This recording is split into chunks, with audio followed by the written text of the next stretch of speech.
O Brasil ocupa a 7ª posição mundial em termos de mercado consumidor de energia, com cerca de 600 terawatt-hora em 2023. As fontes renováveis de geração representaram mais de 80% da energia injetada na nossa rede, um dos maiores percentuais entre os países do G20. Esse quadro coloca o Brasil em uma posição de destaque no cenário global, sendo considerado um mercado-chave pelos grandes atores internacionais da transição energética e com grande potencial a ser explorado. Porém, para que sigamos na liderança da transição energética, será preciso atrair investimentos, criar marcos regulatórios e repensar a alocação de custos. A consultoria de energia Envol acaba de publicar um estudo listando as megatendências do setor de 2025 a 2034, que podem ajudar o Brasil no objetivo da transição energética. No episódio de hoje do Joule, recebemos Alexandre Viana, CEO da Envol, empresa de análise do setor elétrico. O podcast Joule é uma parceria com o INTE, o Instituto Brasileiro de Transição Energética. Eu sou Larissa Fafá, analista de energia do Jota. Bom, Alexandre, muito bem-vindo aqui ao Joule. Eu queria começar essa conversa avaliando um pouco o que tem sido discutido mais em 2025, né? A gente tem novas frentes de interesses no setor de energia, e especialmente os temas que envolvem a questão de novas tecnologias. Segundo uma publicação da Envol sobre essas mega tendências, a gente vê o hidrogênio despontando como um dos principais temas de interesse do universo da eletricidade, do universo da energia, seguido de outros assuntos que a gente vai abordar um pouco aqui nessa conversa. Começando pelo prazo de maturidade desses temas, o hidrogênio, apesar de ser apontado como uma mega tendência, né, de maior interesse desse momento, há quem duvide no mercado do tempo que o setor vai demorar para poder impactar de fato a dinâmica do mercado do sistema elétrico brasileiro. Explica para a gente qual que é o caminho que vocês enxergam que o hidrogênio deve ter no Brasil e qual o horizonte mais ou menos de tempo que isso deve se tornar realidade. Bom, na Envo a gente discutiu vários cenários, como o paper próprio demonstra, né, ali a pesquisa que a gente fez. A gente entende que, em linha com o mercado, o hidrogênio ele é relevante para a transição energética, no contexto energético brasileiro e mundial. Ele é uma mega tendência, mas a gente acredita que ainda ele está um pouco distante em termos de break-even, ou seja, de ser competitivo o hidrogênio verde com o hidrogênio de outras cores, né? Basicamente, estou falando aqui de hidrogênio a gás natural, né? Que é o mais produzido, né? Seria o mais competitivo. Estamos falando em termos de custo, algo em torno de $5,50 o quilo do hidrogênio verde contra algo em torno de R$1,90 a R$2,20 do hidrogênio cinza. Então, de fato, há um espaço relevante a ser perseguido e percorrido para chegar a um nível de competitividade. Então, a gente imagina que quando a gente faz contas e estudos aqui para clientes e análise dos projetos, que o que para mais de pé ou está mais perto de chegar a um ponto de equilíbrio via mercado seria para amônia, fertilizantes, né, ou metanol. Mas a gente entende que, mesmo assim, ainda tem um prazo aí de 5 a 6 anos para que isso se materialize. Ou seja, a gente entende que os projetos em uma escala maior devem sair depois de 2029 a 32, nesse universo aí. Antes disso, a gente acha pouco provável que você tenha uma demanda relevante em termos de eletricidade no sistema por causa do hidrogênio. Óbvio, a gente vai ver projetos aqui a colar, seja com incentivos nacionais e internacionais, como a gente viu agora em dezembro, aquela questão do hub, né? De hidrogênio. No ano passado, em meados do ano passado, o Conselho Nacional de Política Energética aprovou um novo marco que foi a nova estratégia do Programa Nacional do Hidrogênio. Uma estratégia que tem 3 marcos temporais. Até 2025, disseminar plantas piloto em todo o Brasil de produção de hidrogênio de baixo carbono, e estamos alcançando isso. Já inauguramos plantas piloto no Ceará, em Santa Catarina e em diversos outros estados do país. Isso é muito importante para estimular o desenvolvimento de projetos de engenharia, da cadeia de suprimento tecnológico. Adotamos também como referencial até 2030 o desenvolvimento de projetos de larga escala de desenvolvimento do hidrogênio. E isso nós já temos visto, já temos recebido aqui no Ministério de Minas e Energia pedidos de conexão desses primeiros grandes projetos. Secretário Hollenberg tem acompanhado lá no MDIC também, por conta das EPS, também esses projetos têm aparecido de uma maneira cada vez mais estruturada. E o terceiro marco temporal, como a Karina já havia antecipado, até 2035, que esses projetos e a comprovação da competitividade que o Brasil pode alcançar nesses projetos de hidrogênio, que eles possam se tornar forças gravitacionais a partir da qual essa formação de hubs de hidrogênio e descarbonização industrial possam se consolidar no país. Então a gente entende que isso obviamente estimula, começa a gerar demanda e aprendendo a tecnologia também isso ganha escala e torna-se mais competitivo, mas é pouco provável, na nossa visão, que antes de 2029 a gente tenha demandas relevantes relacionadas ao hidrogênio verde. Mas a mais longo prazo a gente é mais otimista, mas no curto prazo a gente entende que não está no break-even ainda de projeto. Então que dificilmente ele sai só via mercado sem ter algum tipo de incentivo. Então, que é um contexto complicado atualmente, você tem incentivos, dada a questão até fiscal do país, de imaginar grandes transferências para projetos de hidrogênio. Eu ia perguntar justamente se esses números levam também em consideração a publicação um pouco mais recente, né, do Plano Nacional do Hidrogênio de Baixo Carbono, que foi aprovado pelo Congresso no ano passado e sancionado no ano passado. Se isso para vocês tem alguma possibilidade de impacto nesses números ou não. De fato, Larissa, quando você tem marco regulatório, facilita você fazer conta, eu brinco assim. Quando você não tem marco regulatório, não vou entrar no mérito se ele é bom ou se ele é ruim, mas qualquer marco regulatório, por exemplo, da offshore agora saiu também, que é positivo para quem quer analisar investimentos offshore, porque no mínimo você consegue precificar melhor, né? A energia offshore já é uma realidade no que diz respeito à produção de petróleo e gás. Hoje, no Brasil, por exemplo, ela é a grande fonte de receita da Petrobras e de outras empresas petrolíferas que atuam no país. O grande desafio e a grande tendência é a exploração de outras atividades offshore e principalmente a eólica offshore. A pior coisa que tem para quem analisa investimentos é quando você não consegue precificar alguma coisa ou você então coloca um nível de risco ou de aversão a risco muito grande e isso sobreprecifica o projeto. Então, assim, saiu o marco em agosto, se não estou equivocado agora pela memória, foi positivo. Isso ajuda a fazer conta e deixar mais crível os números. Então, esses números que eu falei já levam em consideração esse marco, ou seja, os investidores já estão colocando algo mais para frente. E também é público, sem falar nome de nenhuma marca, é importante aqui, que alguns investidores já também sinalizaram, a gente não está saindo totalmente do hidrogênio, mas a gente não vê investindo agora em 26, 27. Então, o que a gente observa é mais eles se estruturando para enxergar esses projetos entrando de 29 em diante. Então, impacto em demanda, 29 em diante, a gente acredita dificilmente impacto relevante antes dessa data. E também em preço de energia, talvez um pouco antes, no mercado de contratos. Apesar que a gente já tenha uma sobra relevante, que segundo os nossos estudos também, a gente não acredita que ela seja consumida antes de 2028.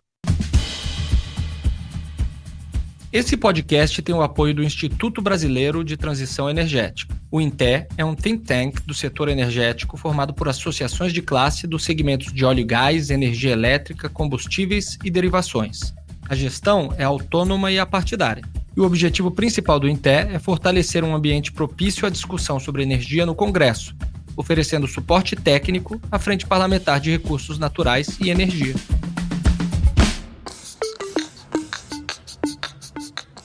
Você trabalhou 17 anos na CCEE, né, na Câmara de Comercialização de Energia Elétrica, e onde você tinha, dentro das suas responsabilidades, acompanhar e ajudar a desenhar os leilões de energia.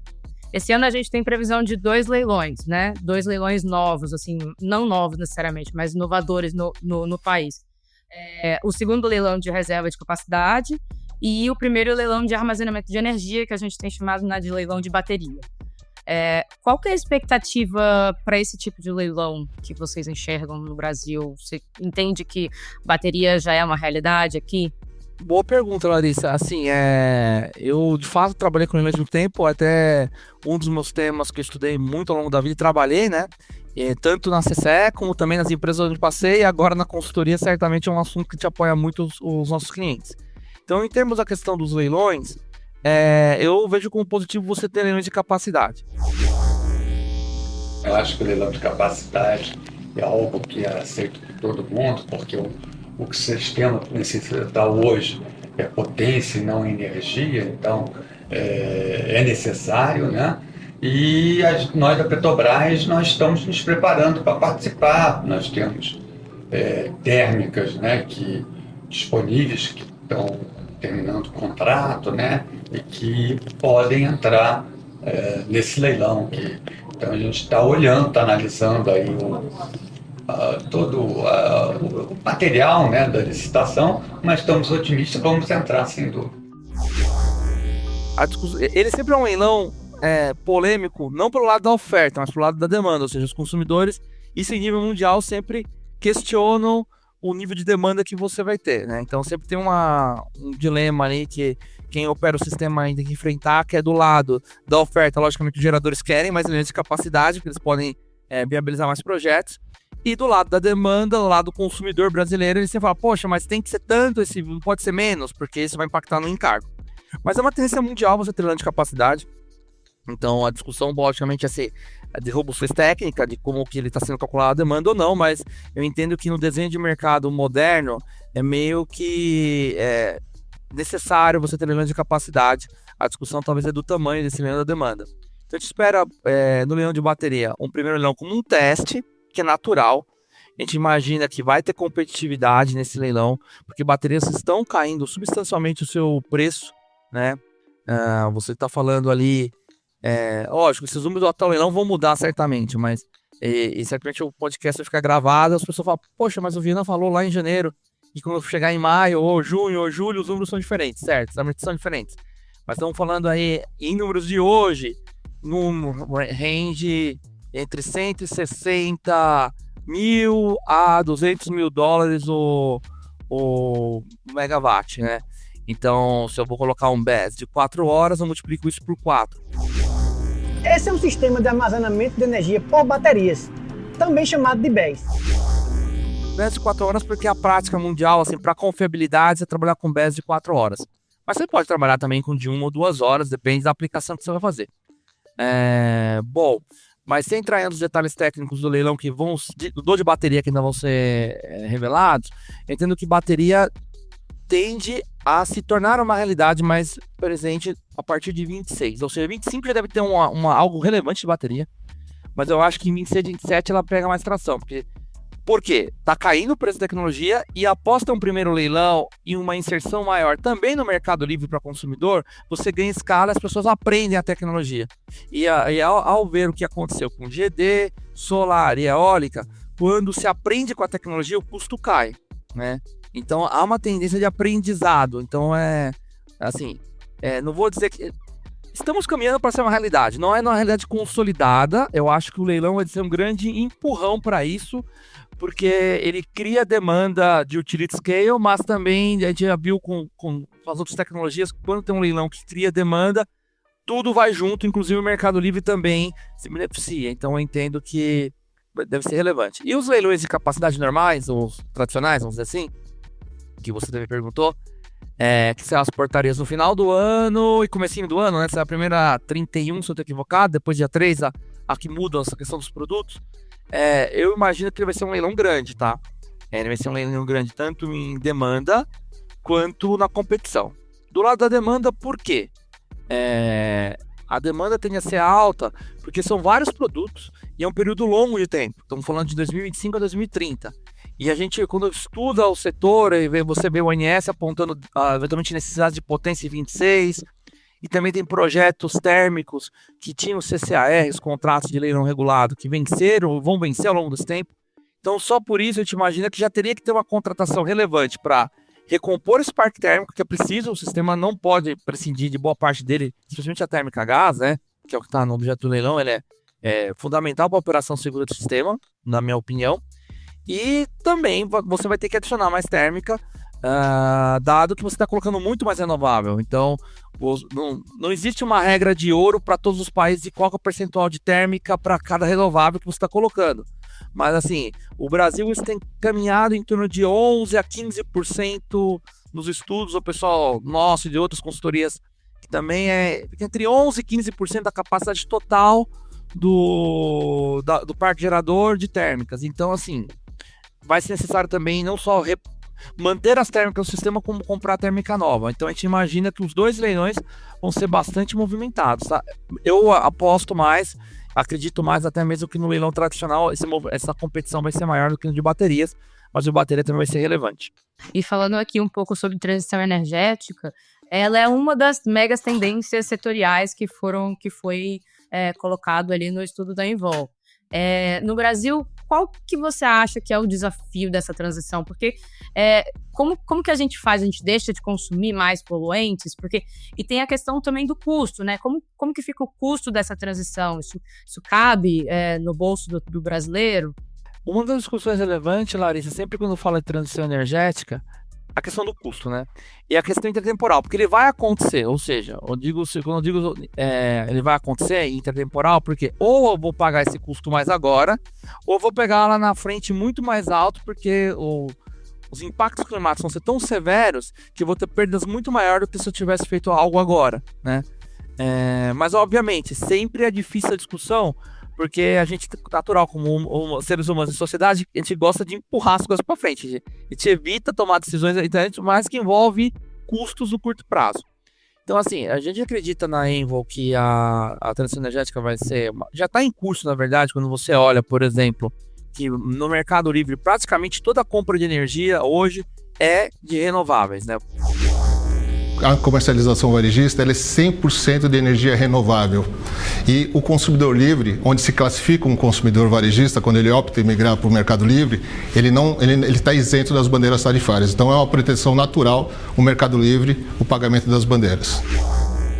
Você não tem no Mercado Livre para a gente compra de térmicas. Térmicas só são viabilizadas via mercado de capacidade hoje, antigamente nos leilões regulados, para fins de confabulação sistêmica. Então você já vê que o consumidor livre já tem uma preocupação com energia limpa.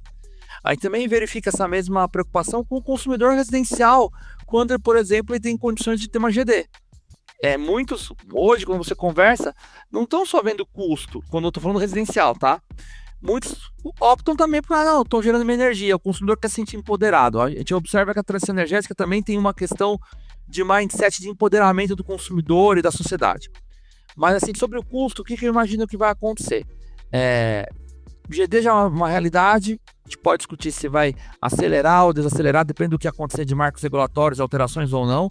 No marco regulatório atual, vigente hoje, dia 14/1 de 2025, a tendência é você ter uma desaceleração ou desacelerar a partir do ano que vem. Ou seja, entraria em 25 o estoque de projetos que temos, ou que já estão viabilizados como GD1 e alguns GD2, e a partir daí a partir de 26 você estaria entrando para um nível mais lento, desacelerando esse crescimento, mas sempre crescendo. A gente entende que a taxa decresce, mas você vai ter ainda inserção de GD relevante ao longo do horizonte.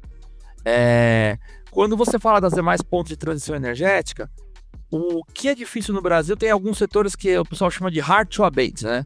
E basicamente o que é hard to abate? A gente pode falar de siderurgia e metalurgia, onde você tem processos industriais de altas temperaturas.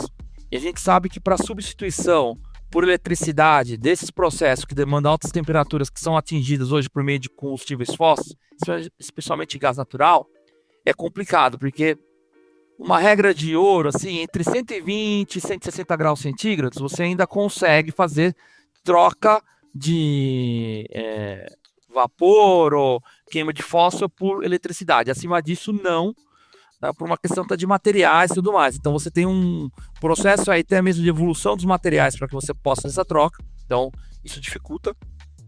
E também temos uma questão que aí foge de setor direto de consumo de energia, que é a questão do agro, né? A gente emite muito no agro, no agro não, na verdade eu quis dizer na questão dos bovinos e proteínas, da criação animal, né? Na verdade era esse meu ponto. Você tem uma emissão elevada ou seja por desmatamento, para criação de animais, ou seja pela própria animal, né, metano produzido pelos animais.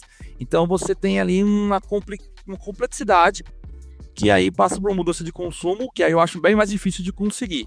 Então eu acho que o mais fácil da transição energética, o mais factível a curto prazo é processos industriais até 120, 160 graus centígrados. Também a questão urbana de mobilidade, né? E eventualmente, aí mais distante vai ser a questão do hidrogênio, porque o hidrogênio sim você conseguiria substituir mais processos produtivos com hidrogênio, mas aí só depois de 2030. E a questão do custo, que foi seu ponto inicial, eu creio que vai ser gradativo.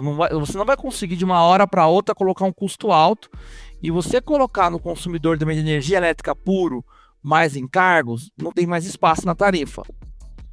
E do ponto de vista de subsídios via tributos do governo central, você também vê que é difícil hoje no atual contexto tributário brasileiro. Então eu imagino que ela deve ser um pouco mais lenta por esse contexto, tá? Ela vai acontecer, e na parte do setor elétrico ela está muito rápida. O setor elétrico acho que não é um problema. A questão são os setores que gravitam ao redor do setor elétrico, que vão consumir energia elétrica renovável. Esses são os mais complicados, os hard to abate, e no caso a produção de proteína, especialmente bovina, que tem uma produção maior de metano e ocupa maior espaço, tem desmatamento também. Então essa é mais complicada, a meu ver, de você conseguir fazer a transição energética.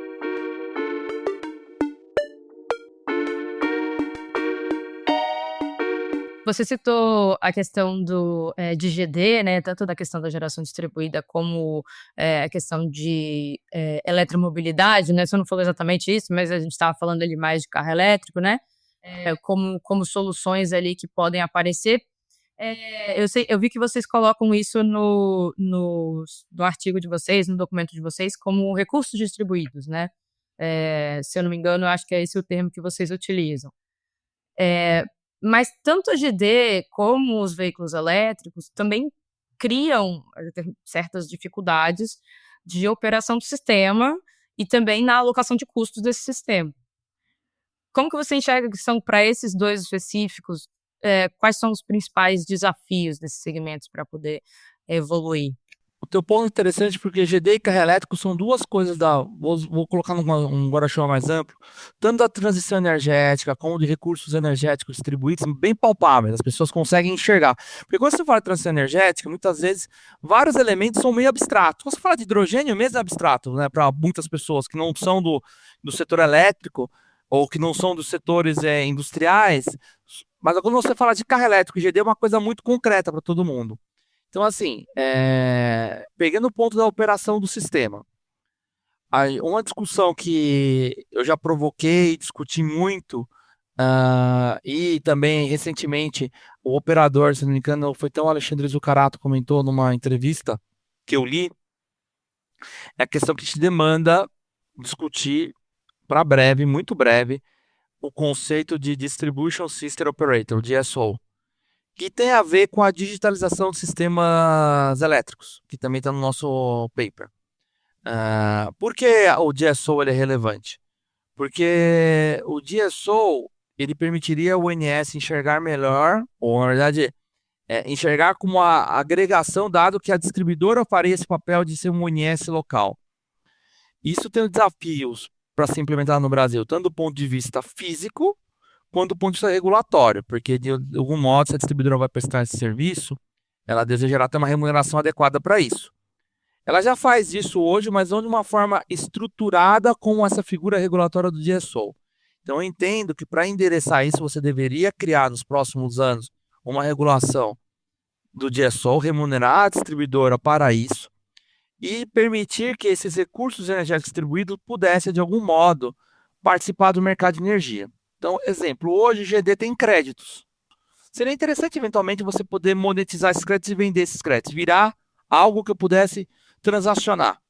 E aí você poderia, aí tem uma discussão a ser feita que não está endereçada, liquidar isso no nível de atacado ou de varejo. Ou seja, de varejo, eventualmente, o próprio varejista em relação com a distribuidora, ou um dos dois, ou a distribuidora ou o varejista no nível de atacado na CCE. Então, assim, eu deveria ter uma discussão que, do ponto de vista físico, resolve o que você mencionou, e do ponto de vista comercial, atenua esses custos, que você poderia, de alguma forma, alguma dessas receitas, virar algo que abatesse parte desses custos que estes elementos trazem para o sistema. Eles são relevantes, mas trazem para o sistema. Um outro ponto também para carro elétrico que poderia ser discutido é que as tarifas hoje do sistema de distribuição, normalmente elas são iguais para todas as áreas da rede de distribuição. E quando eu falo de carro elétrico, eu estou conectando ele em vários pontos do sistema. Seria interessante discutir eventualmente, é uma coisa bem futurista isso, se eu pagaria tarifas diferentes dependendo do ponto da cidade ou da rede de distribuição que eu estou conectando. Então, se eu estou carregando um carro elétrico de madrugada, num bairro com baixa densidade, talvez devesse ser mais barato do que eu carregar um carro elétrico à noite, quando eu chego em casa, se eu moro numa região que é muito adensada, que já tem um sistema bastante pesado. Então, esse tipo de discussão a gente não fez no Brasil ainda, mas é exatamente a sua pergunta que te deveria endereçar. Ou seja, ter um dia sol e ter remuneração adequada para isso. E agora eu vou mudar um pouquinho de assunto, porque eu não podia deixar de perguntar aqui. Um dos debates mais feitos em toda a discussão de setor elétrico, a gente sempre volta a falar sobre a abertura do mercado livre. Esse é um assunto que a gente vai e volta, né? A gente já discutiu isso ali na consulta pública 33, a gente já discutiu isso no projeto de lei 414, que está atualmente na Câmara dos Deputados, e isso não andou completamente. Então, a minha pergunta é, o senhor acha que o Brasil está pronto para essa abertura total desse mercado livre de forma irrestrita? E o que falta para a gente poder atingir isso, se for o caso de faltar regulação, como, né, muitas pessoas apontam, se existe alguma forma da gente contornar isso, ou se realmente vai depender ali do Congresso para poder ter alguma solução para isso? Larissa, assim, essa é uma pergunta interessante, porque eu sou um defensor de mercados. Quem me acompanha a minha trajetória profissional ao longo dos tempos, eu sempre defendi nas minhas falas a abertura do mercado. E continuo defendendo, e de uma forma responsável, ou seja, você não pode simplesmente abrir o mercado, também não reconhecer que alguns custos afundados para a distribuidora, se caso nessa transição ela fica com contratos caros, de repente fica não competitiva. A reorganização do setor elétrico, né? O nível de subsídios que nós estamos tendo, e cada projeto que entra na Câmara, no Congresso Nacional, ele sai de lá com uma adição de subsídios, né? Então, o setor elétrico está se transformando numa tarifa impagável, e isso não é bom para ninguém, né? Nem o setor beneficiado nesse momento, ele tem que olhar o setor com um pouco mais de longo prazo, e ele vai ver que não é sustentável o desenvolvimento que ele está tendo agora nessa parte de subsídios do setor elétrico.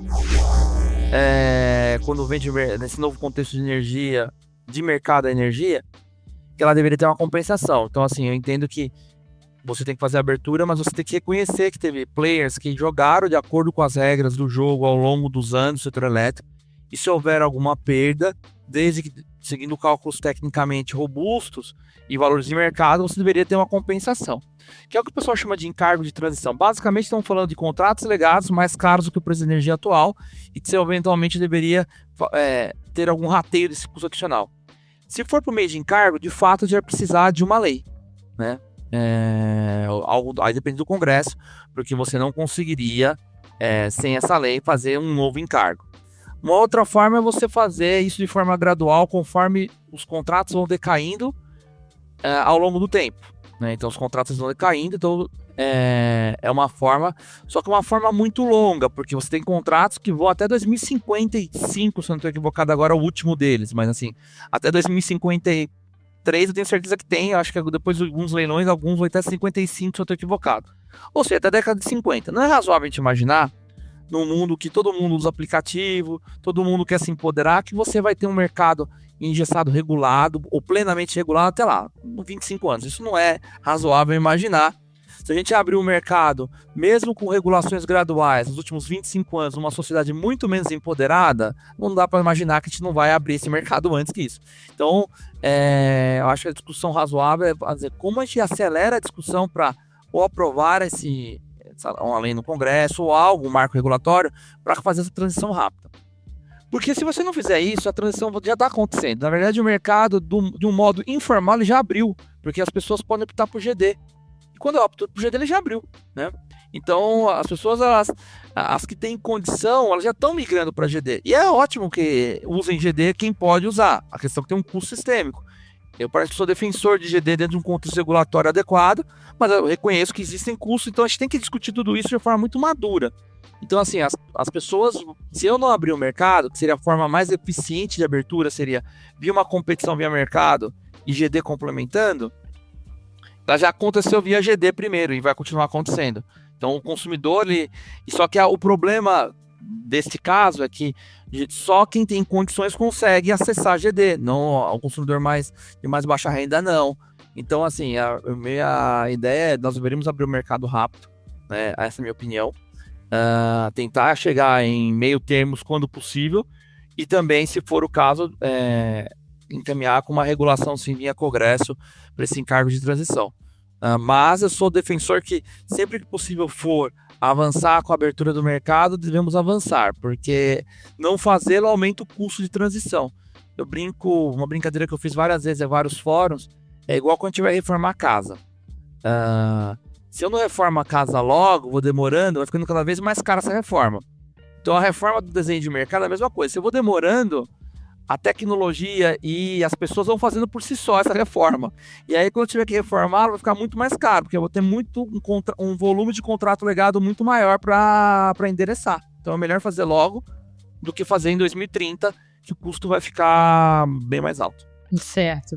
E uma última pergunta, Alexandre, que eu não teria como deixar de fazer, como que ficam os preços de energia para esse ano? Vocês veem alguma aceleração da inflação em comparação do ano passado? Como é que ficam as chuvas? Tem algum panorama mais ou menos feito? Assim, é uma pergunta bem oportuna por ser janeiro, né? E o pessoal brinca nos outros mercados que o câmbio foi feito para humilhar os economistas, né? E a chuva foi feita para humilhar os analistas de energia. Então, assim, depende muito da chuva, sempre vai falar, poxa, Viana, mas essa sua resposta não vale, né? Mas, assim, sendo bem transparente. A perspectiva é que de preços relativamente baixos no primeiro semestre, primeiro tri, preços mais próximos, abaixo de R$100, a maior parte dele. No segundo tri deve ser um preço mais alto, mas ainda um patamar assim palatável. A gente teve um terceiro trimestre, especificamente o terceiro para o quarto, entre agosto, setembro e outubro, que já é o quarto trimestre, com preços mais nervosos. Isso por quê? Porque você tende a ter uma diminuição dos reservatórios, que é natural nessa época, que é positivamente compensada por uma safra eólica, geralmente que tende a ser positiva, ou seja, isso reduz o aumento de preço, ou seja, a questão das eólicas, nessa época tende a reduzir a pressão sobre o preço spot, e o mercado de contrato é consequência do preço spot, né, porque ele vai refletir no curto prazo o custo de oportunidade, e a gente espera que continue a haver essa curva do pato entre agosto, setembro e outubro. Na curva de carga do sistema elétrico, temos em tela uma curva de carga do sistema elétrico e introduzimos uma geração solar. Observe então que haverá uma redução da carga vista pelo sistema nesse período. E à medida que aumentamos a geração solar, vamos reduzindo a carga vista pelo sistema. E chega um ponto que temos a curva do pato. A gente viu no último ano, quando a gente compara a curva de 24 com 23, a gente vê que 24 foi bem mais agressivo. E dada a penetração da fonte solar, a gente imagina, e a carga líquida do sistema caindo, né, ao longo das horas da tarde, a gente imagina que isso deve ficar cada vez mais forte. Então deve também em 25 agora se repetir. Então, assim, a tendência, Larissa, assim, de preços mais baixos no primeiro quarter, próximo a um patamar abaixo de 100, talvez ali no máximo em março um pouco mais alto. Segundo quarter subindo um pouco, mas ainda um patamar palatável. Terceiro quarter uma pressão maior. Agora o quarto quarter, qualquer número que eu te der agora já é muito mais um educated guess, porque depende muito como vai ser o próximo período chuvoso. Porque daqui agora a gente tem uma noção mais clara de como vai ser o período chuvoso, embora vai ter variações de ENA, para onde está indo a carga e para onde vai caminhar reservatório ao longo do ano. Então você consegue traçar. Agora o último quarter já é o próximo período chuvoso. Aí a gente poderia chamar meteorologista, fazer uma série de cenários, mas eu estaria dando um grande guess. Agora, uma visão de mais longo prazo, para fechar, o sistema ainda está sobreofertado, né? Tem uma sobreoferta aí em termos energéticos que varia entre, dependendo da métrica que você usa, de 14 a 20 gigas. Essa sobreoferta ela deve ser consumida ao longo dos próximos anos se a carga continuar crescendo como foi do último ano. Então, e como houve uma desaceleração de novos projetos entrando, só que já está contratado, então a gente imagina que essa sobra deve ser consumida nos próximos 4 anos. Então é mais ou menos ali entre 28 e 29 a gente começa a imaginar o preço caminhando novamente para patamares mais altos, o preço spot. Mas assim, estruturalmente, se não tiver problema de chuvas, ele tenderia a ser um preço mais baixo em 26 e 27, com problemas de pico nos meses de agosto, setembro e outubro por causa da RAM. Bom, Alexandre, obrigada, viu? Mais uma vez pela participação, foi ótimo, adorei. E eu espero você mais uma vez aqui para voltar para o Joule numa próxima. Larissa, eu que agradeço e a Envo está sempre à disposição para conversar com vocês. Esse foi o Joule dessa semana. O podcast de energia do Jota é uma parceria com o Instituto Brasileiro de Transição Energética, o INTE. A produção é do Estúdio Jota, a nossa área para guiar marcas a pautar o debate público e impactar tomadores de decisão. Neste programa colaboraram João Guilherme Lacerda, Letícia Paiva, Flávia Pierre e André Rossi. Foram usados áudios do Canal Energia, Ministério de Minas e Energia, Agência Eixos, Megawatt, Times Brasil e Elétrica Sem Limite. Até a próxima!